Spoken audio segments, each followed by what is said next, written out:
I will first share the data, which fortunately, once again, is not changing that much from last week.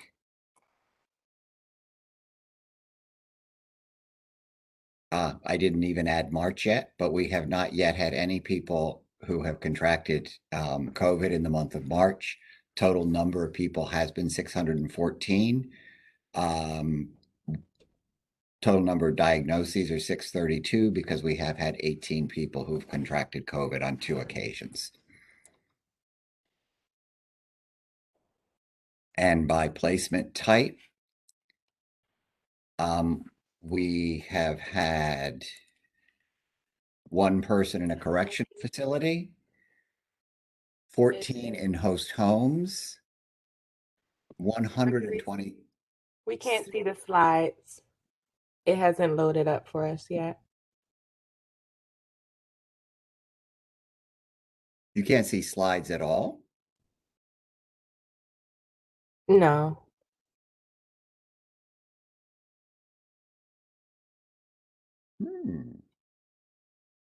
Because you're... It's saying Andrew Reese is starting to share content on the screen, but it doesn't show anything else. Well, perhaps I can just try it again.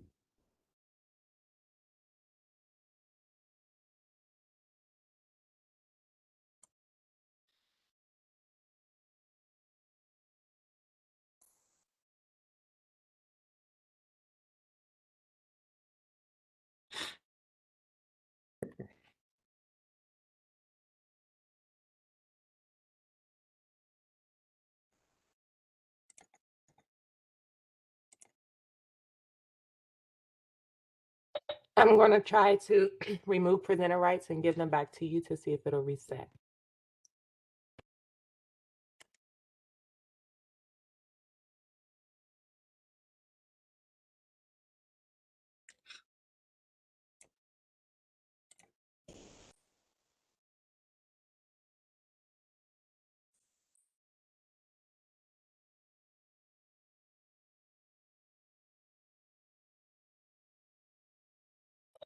You should be able to retry it now.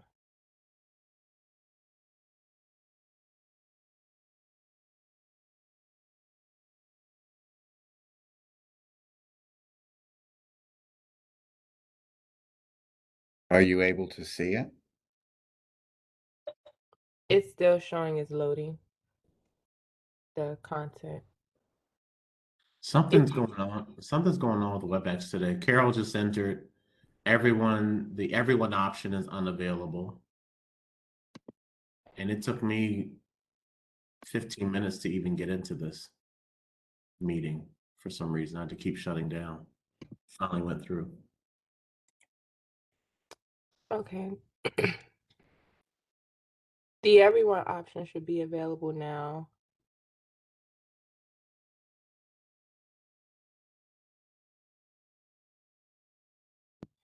Director, if you want to still go over the information, we can be sure to have the PowerPoint posted for everyone after the meeting. As I said, the numbers haven't changed that much. So I will just walk through with people what did change in the last week, which is just 2 things. One is that we did have 1 additional, well, actually, as we get to the end and talk about vaccinations, that changes a little bit, not as much as I would like. So we did have 1 additional staff person who tested positive for COVID this week, bringing the total staff to 1,002. And in addition, we did have 1 additional person who had been diagnosed with COVID who died. However, it was someone who was diagnosed with COVID in May of 2000 and died from something totally unrelated in March. And so we still, in terms of COVID-related deaths, have had 38. And then there are 30 people who have died who are confirmed as not COVID-related. And then this one where we don't have the final cause of death from the OCME yet, the Office of the Chief Medical Examiner. However, as I said, it seems totally unrelated to their COVID diagnosis. In terms of vaccinations, we are still at 87% of people supported by DDA have gotten vaccinations. This is 95% in host homes, 99% in ICF, 77% in natural homes, 100% in residential habilitation, 93% in supported living. In terms of boost for people who are eligible to receive a booster, 71% have gotten a booster. Amongst provider staff, 97% have been vaccinated. Amongst those eligible for a booster, 60% have gotten a booster. Among DDS staff, 96% have been vaccinated, and we will be tracking our booster rate by the 15th. So we don't have those numbers to share today.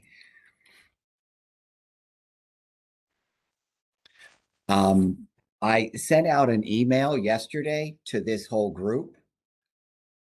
So hopefully everyone here got it, but I'll just walk through what was in it, which is sort of thinking ahead, that having this weekly forum about COVID, I'm hoping is something we can move past now.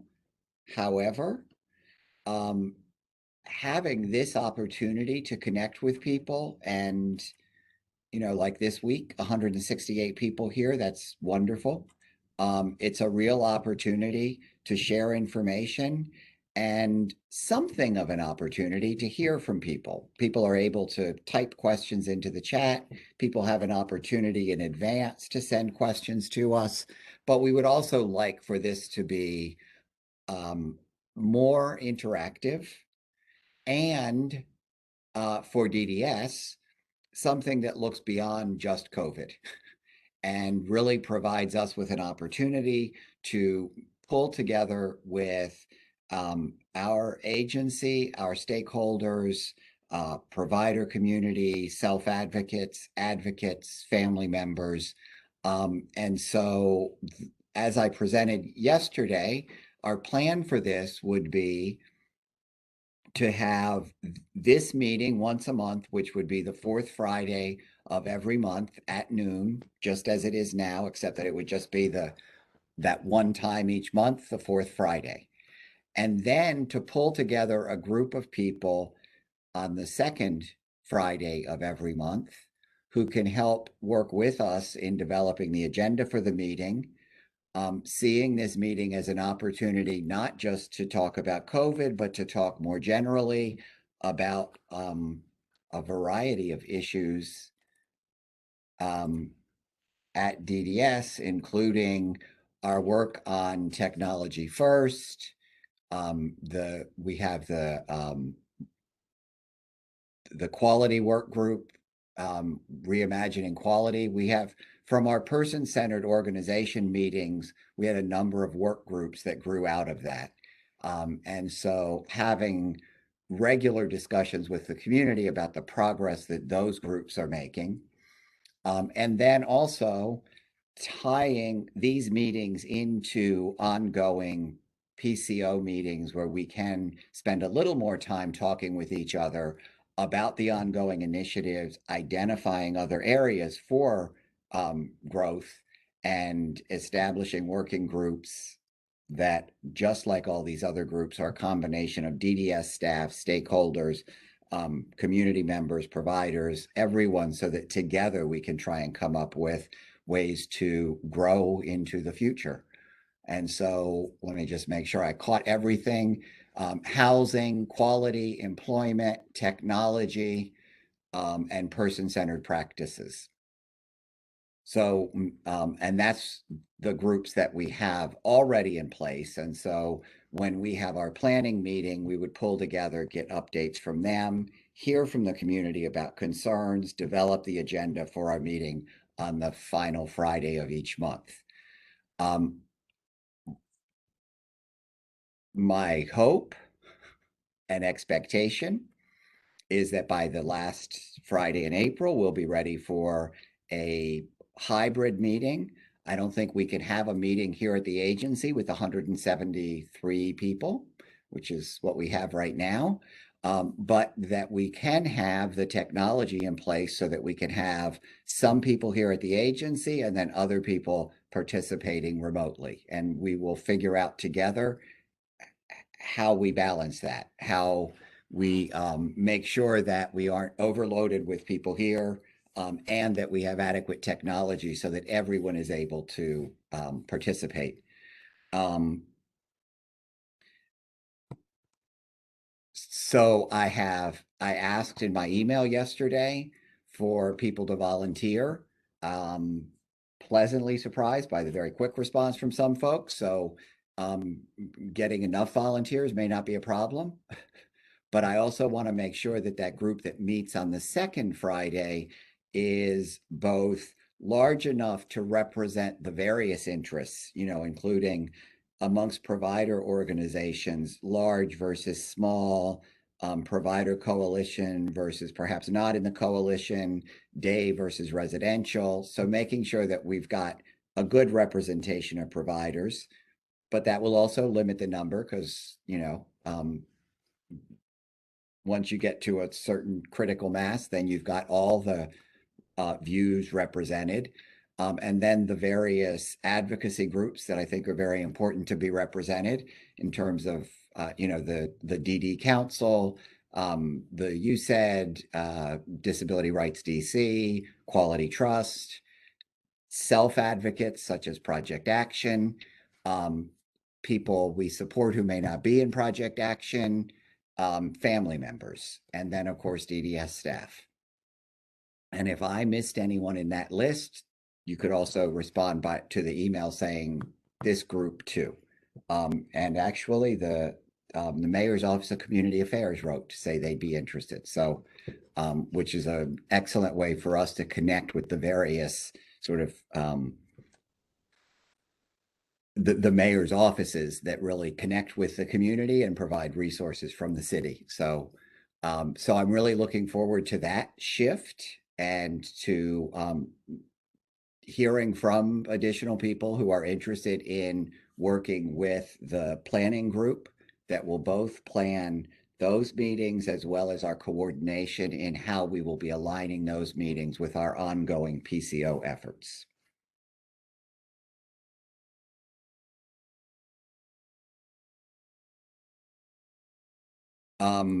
So the other,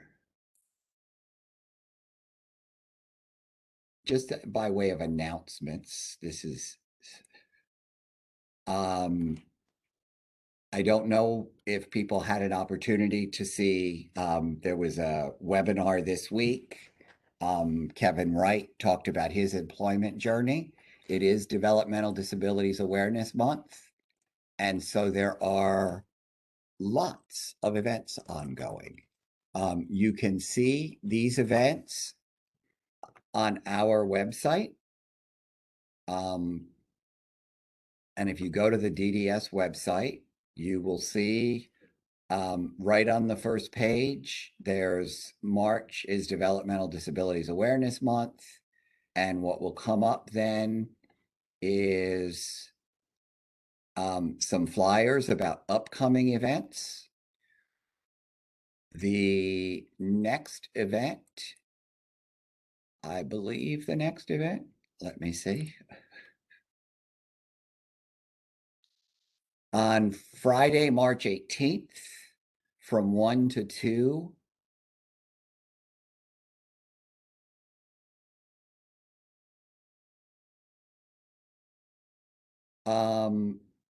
is the creative writing event.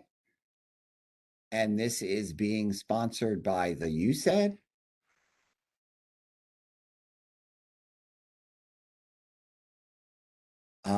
And if you go to our website, you will see the link so that you can connect to it via Zoom.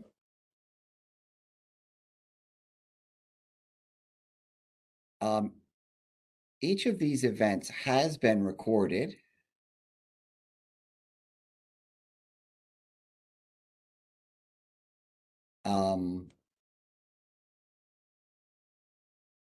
And so I will have to, I don't know if there's anyone from our staff who knows where those recordings are, if they are on our website.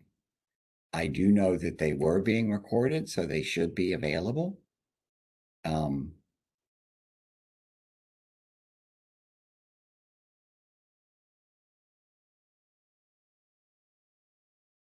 and okay, so I skipped over one because they're not in order. The attachments aren't in order. On March the 16th, we will have an event, um, an outreach event for the Ethiopian and Eritrean communities.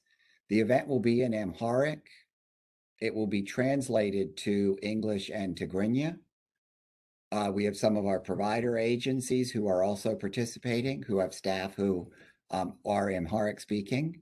And it's an opportunity to share information with the Ethiopian community and the Eritrean community about services that are available in the District of Columbia and to hear from them about their service needs.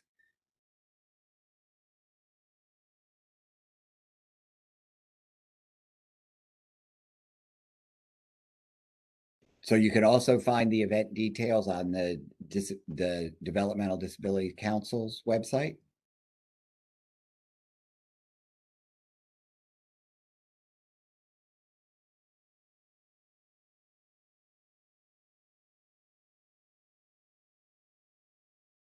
On March the 19th, which is a week from Saturday, Project Actions meeting is from 10 a.m. to 12.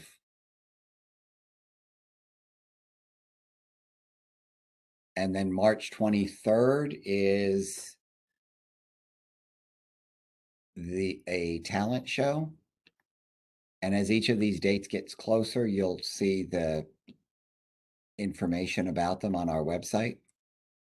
The other thing people may be aware of is March, or should be aware of, March 22nd is DDS and ODR's budget hearings.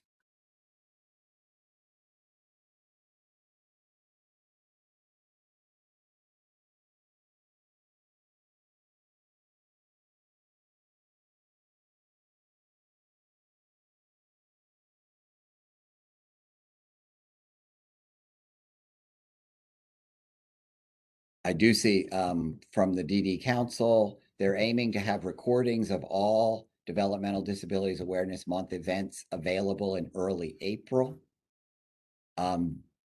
They are recorded, but some modifications need to be made to ensure that when the recording is posted, that it is accessible. So it's not just a matter of recording and then dropping it straight to the website.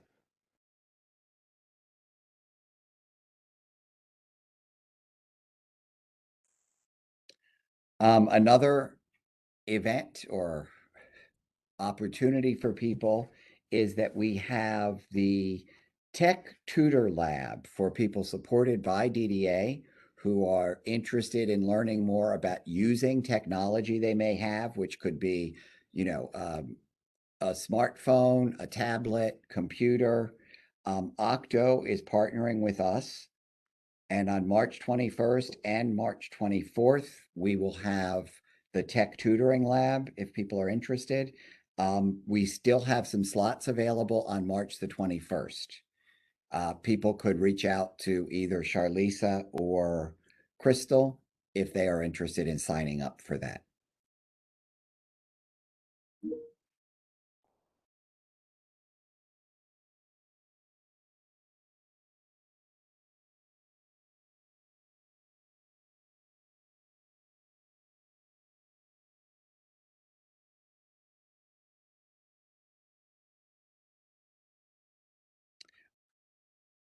Just as a reminder to providers, the documentation in order to get PPE reimbursement for the first year of the pandemic, March 20 to March 21, was due to DDS. So if it was supposed to be in by last week, but if people are still going to submit, please submit soon so that providers can be reimbursed. We are reimbursing for each year. So once this amount is paid, then we'll move on to the next year.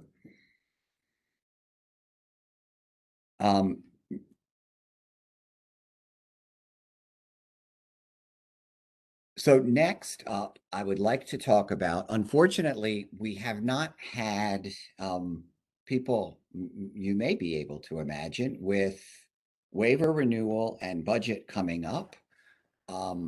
Time has been we've been in something of a time crunch recently. But one of the things that we have talked about and we really need to be looking at is with people may be aware that currently the federal public health emergency is scheduled to end in April of 2022. However, what we had been told in the fall of last year or the summer of last year was that HHS would provide 90 days notice before the end of the public health emergency. At that time, it was extended until December, and they told us that they would be letting us know within 90 days whether it was in fact going to end in December of 21. We all know what happened with Omicron. The expectation at this time is that we will be getting notice soon regarding the public health emergency, but one never knows. However, if the public health emergency were to end in 3 months following the current expiration date, or sometime in July of 22, then our current flexibilities in our Appendix K could continue, but just for 6 months.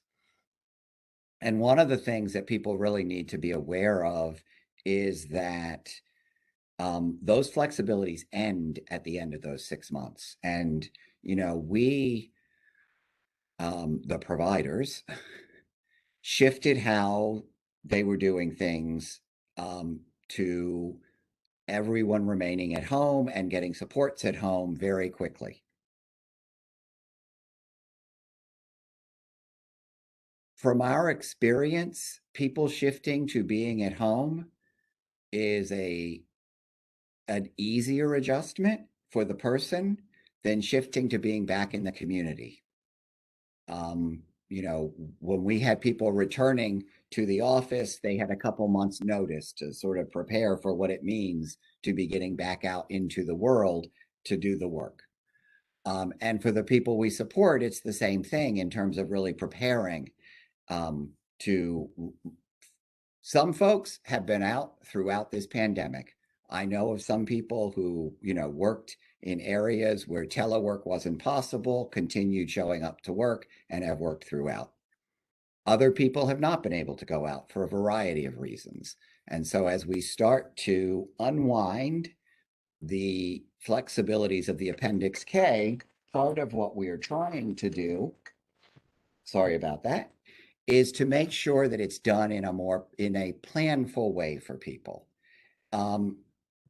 And so we are going to be, people are aware that we're looking at we expect it will be one last amendment to our Appendix K.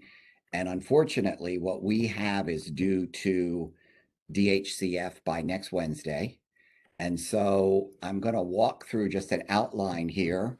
I'd be very interested if people wish to submit written responses to this or, comment. But I'll just walk through. Basically, what we're looking at is an adjustment in how we are authorizing companion services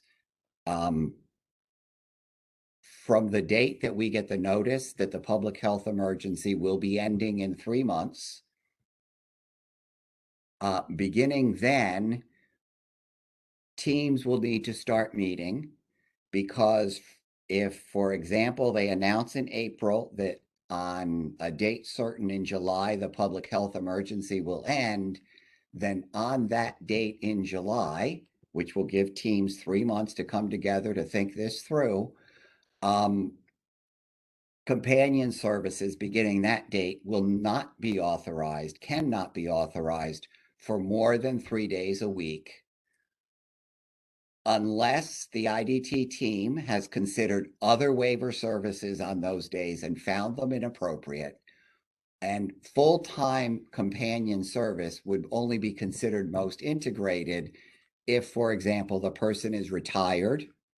And just to be clear, you can retire from day services like you retire from a job, but some people may have gotten to an age, which we have said previously was 65, I believe, where they've decided, I don't want to go out every day. I appreciate how those people may feel. And so if a person has retired, if a person had 5 days of companion authorized prior to the public health emergency, or if the person has a documented health or medical reason that prevents them from engaging in other day or employment services those other 2 days. The limitation of 3 days per week would continue for 3 months, and then after 3 months, it would be reduced to 2 days per week with the same limitations and the same allowances, which is for certain people, 5 days a week of companion services was appropriate pre-pandemic and would be appropriate for this. So that at the end of the public health emergency, people who are not appropriate for companion services would be returning to other day services fully 5 days a week at whatever is the appropriate service for them. Employment day, community-based, facility-based, whichever. Just to be clear, none of this means that a team could not come together in April and the person say, the team support, in fact, I want to be out there 5 days a week now. None of this is meant to slow down a person's transition, but it is meant to make sure that a transition starts happening so that people can start moving toward what we expect, is the end of the federal public health emergency and the flexibilities in this Appendix K.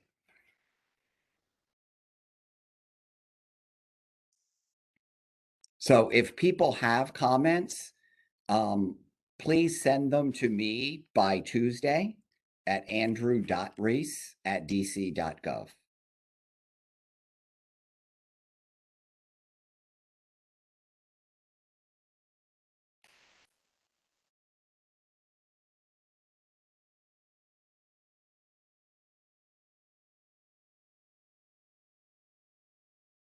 There's a question here. Is it possible for all of our persons to be eligible for free monthly Metro cards to participate in traveling on the Metro as an option to high gas prices?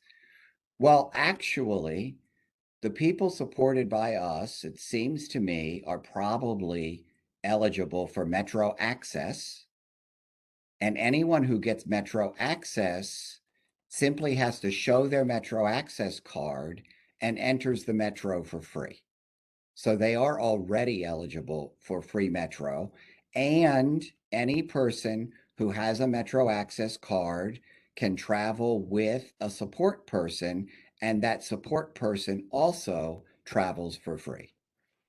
So that is already a policy of, and so if someone needed assistance on how to get a Metro access card, you should speak with your provider agency. They should be able to help you with getting that.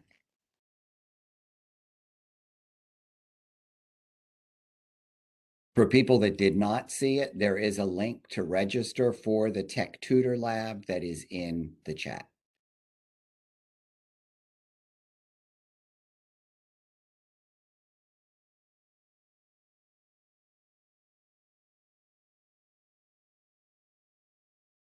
Someone is asking whether we can start the first meeting as a question and answer and thereafter develop an agenda for subsequent meetings from the question and answer.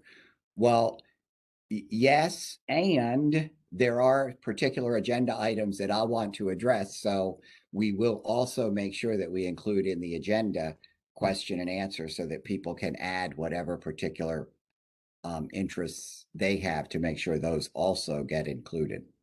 Because there are a number of items that I expect a month from now we will want updates about.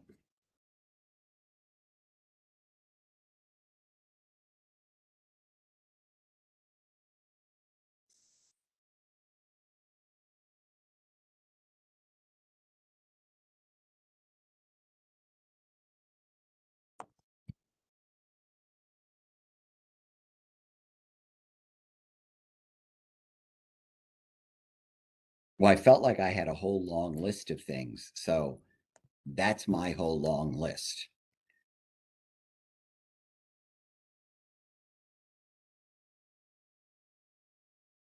What can we do for the DMV to get our people IDs that may not have all of the required documentation to obtain a state ID?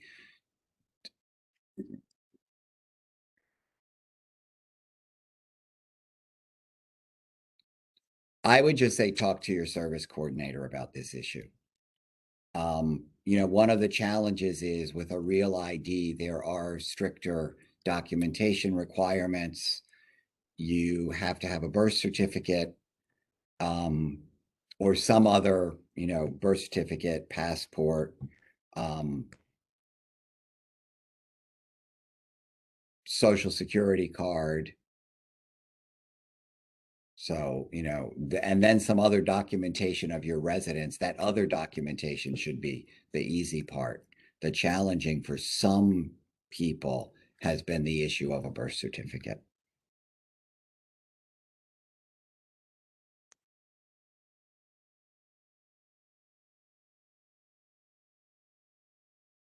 But there's federal requirements about what states must see in order to issue a real ID.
So next Friday, so let's see, next Wednesday, the mayor will be presenting her budget to the DC Council. And next Friday, our forum will include a presentation of DDS's budget.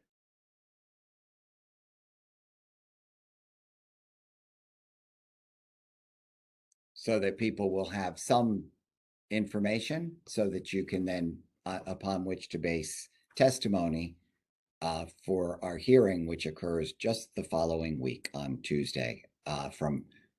It says from 12 to 6. I'm hoping doesn't last till 6, but it starts at 12 o'clock on the 22nd. I am pretty sure. Yes, 12 o'clock on the 22nd.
Well, I'm not seeing any other questions from people. If people have questions about PPE reimbursement to do the submission, they should contact their quality resource specialist and they'll provide you with whatever you need.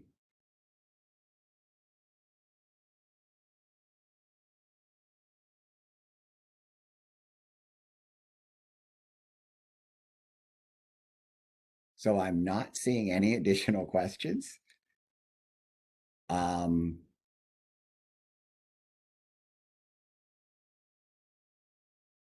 Andy, also, I would like to add for the PPE, the presentation was attached to the provider leadership meeting that we had last month. The PowerPoint presentation is included in that attachment. So if someone from your organization who receives the invites for the leadership meeting can just review that attachment, you'll have that information. Thank you. And then I see someone is saying, in response to the Metro Access response, it would be more feasible for all our people to be acclimated in traveling through the Metro system and not just Metro Access, which limits them from commuting to multiple locations by choice.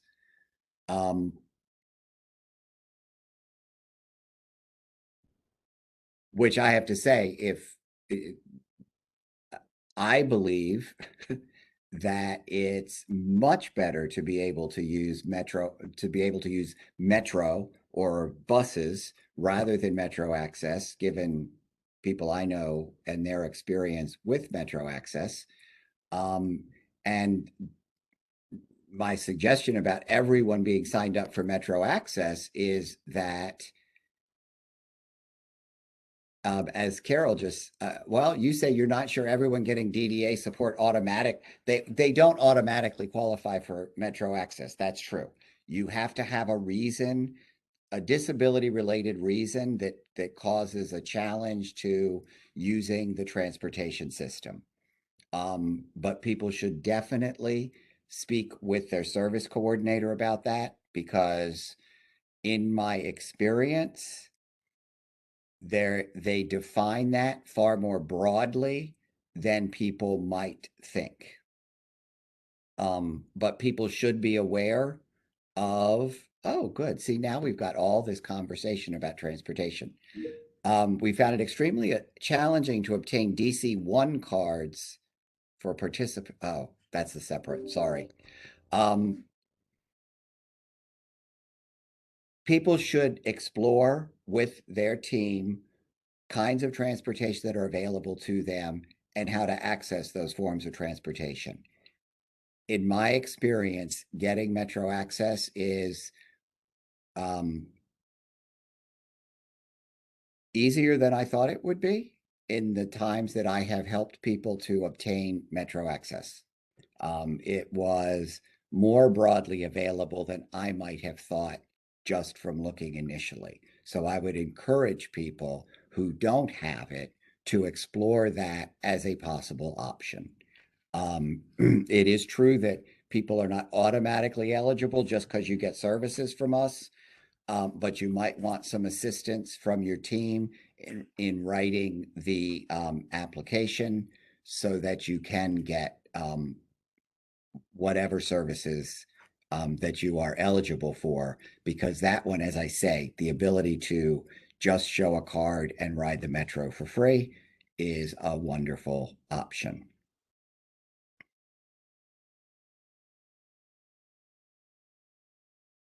And someone is saying that MTM offers travel training utilizing Metro bus and train. That is true.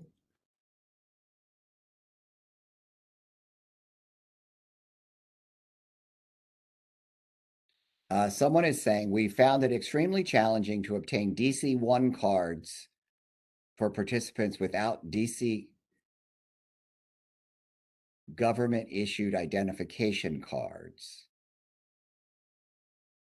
And it's impossible for those who have Maryland identification cards.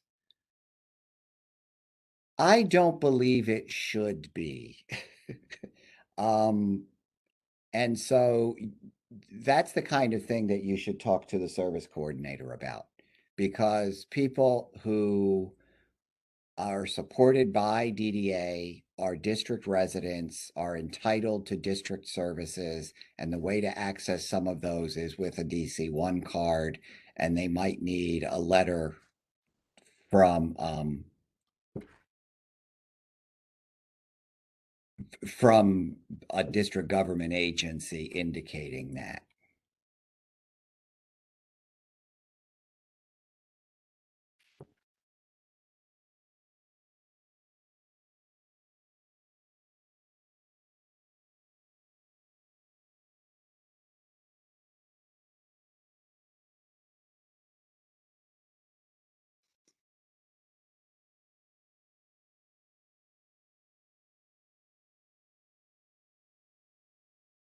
So it does say DC1 card is available to anyone able to provide proof of identity and proof of district residence. And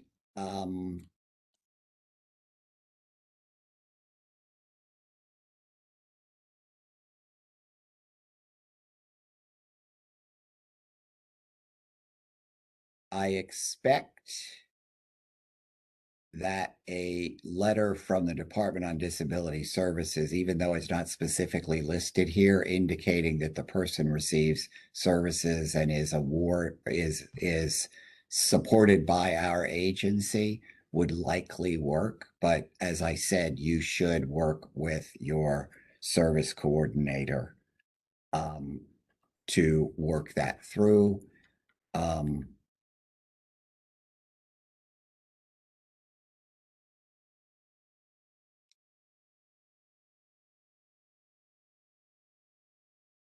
Bank statements. The problem is it's with a current DC address. People who are supported by us should be eligible for a DC1 card. So if we have problems with that, we can contact the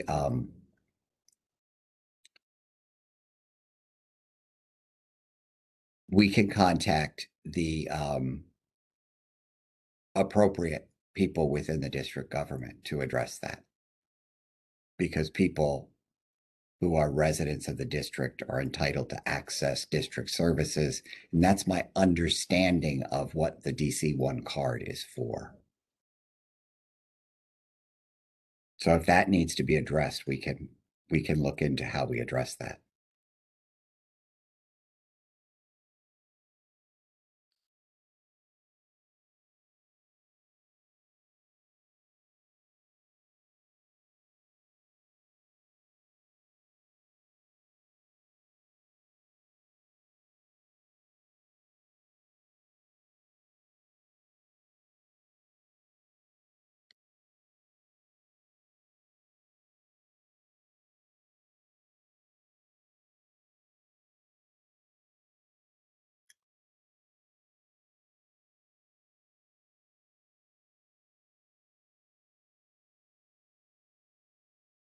We will look into that. Thank you. Because we would encourage people. I mean, the reality is, if someone lives in Maryland, like the DC1 card, I think of the DC1 card as really valuable in DC because it allows you to go to and receive neighborhood services as a district resident at the price of a district resident, which in many instances is free. For people who live in Maryland, their neighborhood is in Maryland. And so, while they are still a district resident by law and should be able to access all those same services, they should also, to the extent possible, be accessing the services that are closest to them. So I guess I'm wondering what exactly people were trying to get the DC1 card for. Did the person live in DC or did they live in Maryland? Because we can then speak with the appropriate people in the district government about this issue. But I'd need to understand clearly the purpose of people obtaining the card and exactly who it was that tried to get it that wasn't able to. Right, but are you talking about accessing recreation centers in DC for people who live in DC or for people who live in Maryland and are district residents but who live in Maryland? Because if they live in DC, it should be a no-brainer completely. If they live in Maryland, my only question about it is, isn't there one closer to their home?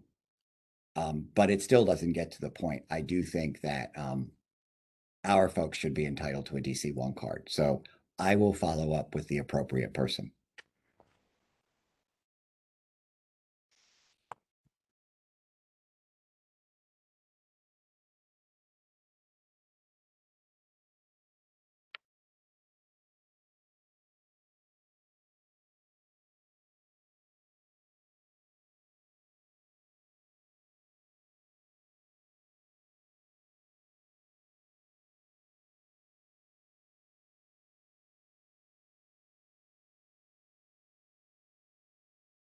Someone says they're having issues with DC Medicaid not paying for services because the person has a Maryland address. They should have a DC Medicaid. So they should have a DC Medicaid card.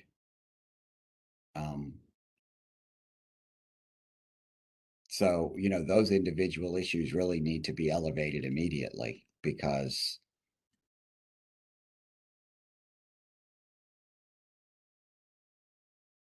thank you. So it becomes very valuable if they're in a day program in DC but live in Maryland. The DC1 card allows them to participate in going to what is a neighborhood rec center, which is exactly what we hope for people to be doing. So we will definitely look into this because, as I said, all the people that we support, including those who have been placed outside the district, are district residents. So we'll follow up. Seems odd to me that this is administered by the Office of the Chief Technology Officer, but we can follow up with that office.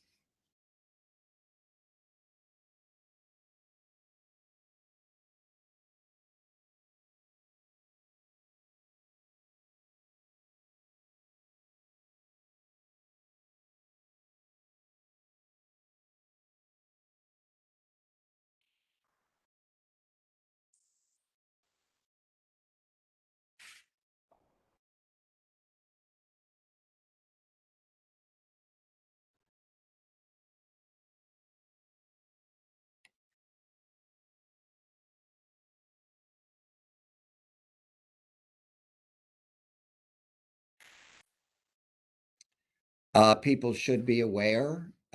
These things have been posted actually just since March 4th. So I guess last Friday after our meeting, that there has been updates to the DC health guidance.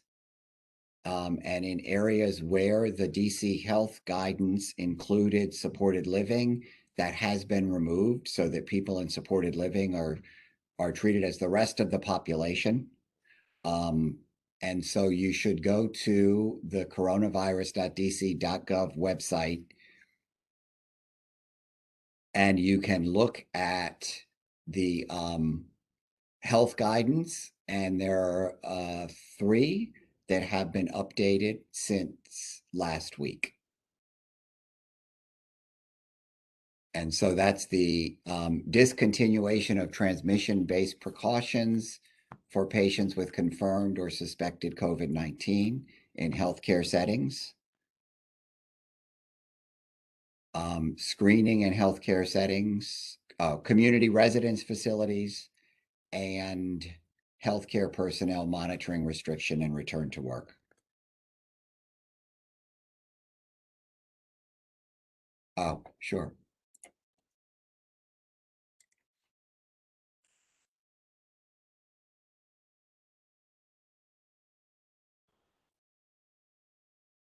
There's the link to the health guidance page.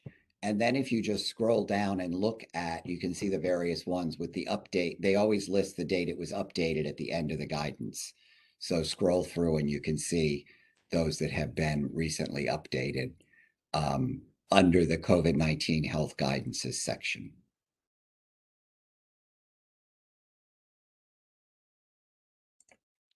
And it'll probably be more effective if I give that post to everyone.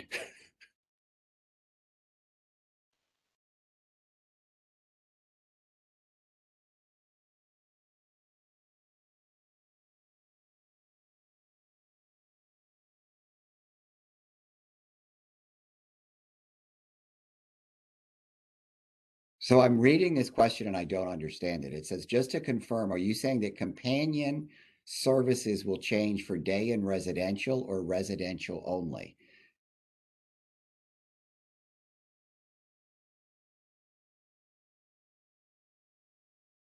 The day service providers aren't billing companion services currently, I don't think. So what will change is that people who previously got day and employment services and for the last 2 years have been getting companion services in their home, mostly provided by their residential provider, will be limited in the number of days that can be authorized for companion services as we move out of the public health emergency. And so the expectation is that those folks will transition into other more appropriate day and employment services.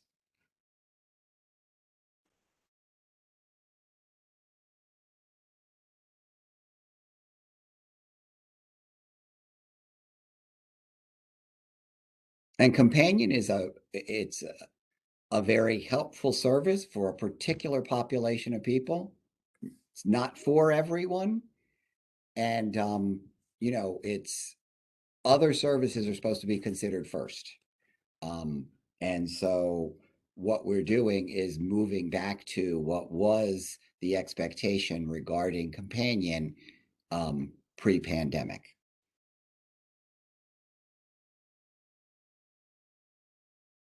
Slowly.